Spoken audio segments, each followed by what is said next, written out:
Leaving a narcissist or Jezebel is something that can be very, very difficult. And I interchange narcissist and Jezebel because honestly, they're one and the same.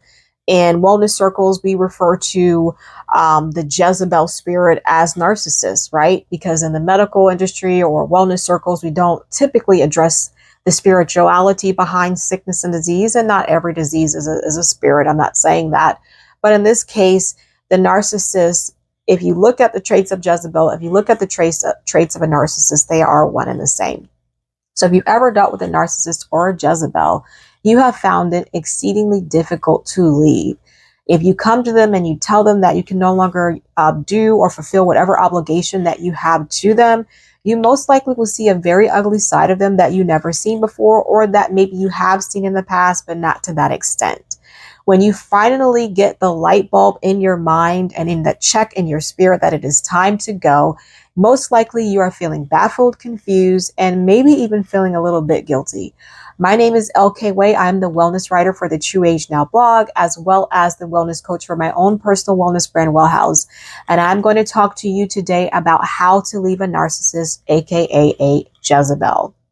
More than likely, you find it very difficult because you have established a soul connection or a soul tie to this individual that is being influenced by this spirit.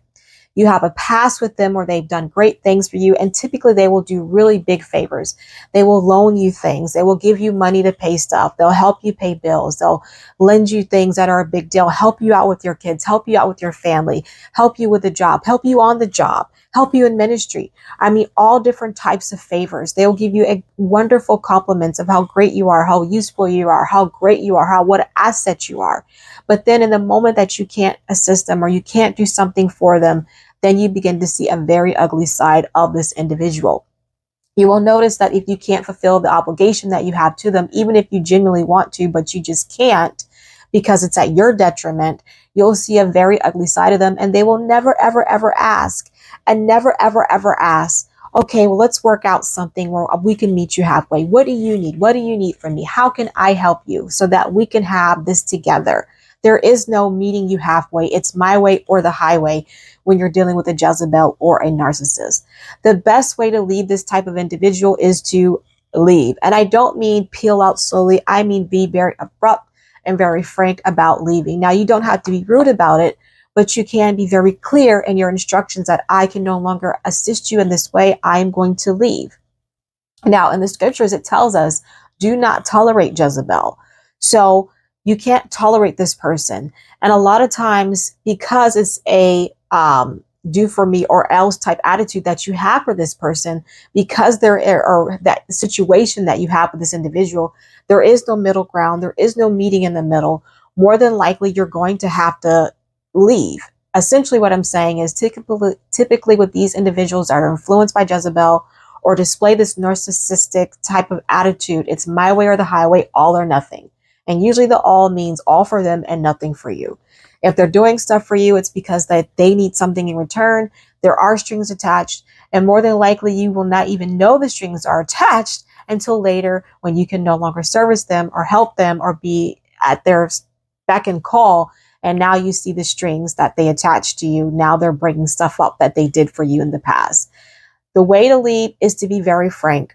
I'm going to caution and warn you that more than likely you are going to deal with a attitude, a temper tantrum, guilt tripping. They're going to make you feel bad. They're going to make you feel like you did something wrong, but you did absolutely nothing wrong. If you have to make a decision that's best for you, and at that particular moment you cannot help them because you have to help you, there's nothing wrong with that. You have to do what's best for you. You have to leave. Leaving needs to be done quickly and swiftly. You don't have to be nasty about it, but you do need to be clear about it. And you need to let that individual know that you can no longer serve or help them in whatever capacity that you are helping them that is now detrimental for your well-being. Be prepared to deal with temper tantrum. Be prepared to deal with the waterworks, even subtle manipulation. kind of let's make a deal type of thing, or they try to figure out, well, if you can't do that, can you do this? And be careful with that, because more than likely when they're doing that, it's just another way to kind of get you back into their grips, their clasp. And you'll notice that they're trying to make a deal. The deal is most often one-sided. It's something that's really going to be benefiting them more than it's benefiting you. All right. So when it comes to leaving a narcissist or a Jezebel, the best way to do it is to just do it. I would implore you to pray about it. I've dealt with a couple of Jezebels in my time, you know, in my short 42 years of living on this earth. And I seek the Lord for, actually, the Lord is the person that revealed to me that these people were influenced by that spirit. And at one point, the Lord said, you know, I need you to stay, because this person was actually in a ministry, a part of the ministry, and a leadership in the ministry. And one of the other people in the ministry admitted to knowing that this person was influenced by Jezebel. They admitted it to me when I told them that this is what I felt I saw. And so the Lord told me to just stay, serve them at the ministry, that the Lord was giving this person time to repent. But eventually the Lord did give me permission. I believe he said it's time to go. So let's go.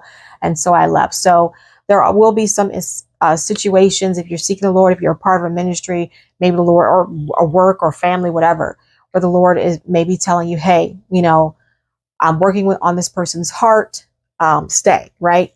But I would caution you deeply to make sure that that is what the Lord's saying, because if you know that this person is dealing with Jezebel and it has a narcissistic trait, you need to leave.